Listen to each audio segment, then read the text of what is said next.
you're not armed as a salesperson with a clear explanation as to why you cost more, then don't expect anyone other than an idiot to buy from you. Whenever I talk to salespeople and I say, "Hey, what's the most common objection you're hearing?" And they say it's prices. And I say, "Okay, like cool." And they'll tell me, like the salesperson, "Hey, I tell prospects, we're not the cheapest in town, and this and that." And I go, "Okay, no, that's fine." So if you're charging the amount that you should be charging and you are priced higher than your competitors, which by the way, I don't think is a bad thing, as long as you're positioned and prepared to run the process accordingly, I think that's great. Like you're going to make a lot more money. The problem is if you just take that piece of the advice and you just up your prices, but you're not armed as a salesperson with a clear explanation as to why you cost more, then don't expect anyone other than an idiot to buy from you. And I mean, I don't mean to sound rude, but like what I'm saying is if you say I charge more, but I can't really explain why we charge more,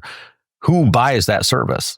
Right? Somebody that just doesn't know of competitors, or somebody that came through referral, right? And didn't have to go through a qualification process. So you didn't have to compete with other providers. If you're going to charge more, which I encourage you to do, you want to be armed with the knowledge as to why that is. Those are the things that allow you to charge more money, right?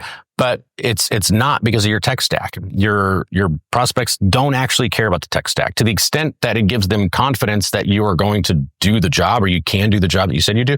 Cool. But for the most part, that's a prerequisite, right? Like I assume if I'm hiring an IT company that you've got good tech stack, right? I assume that you're going to answer a phone, right? Like and get back to me at some point. Like those are prerequisites. Don't use those as unique selling points, and don't use those as the reason you charge more money or what your premium is.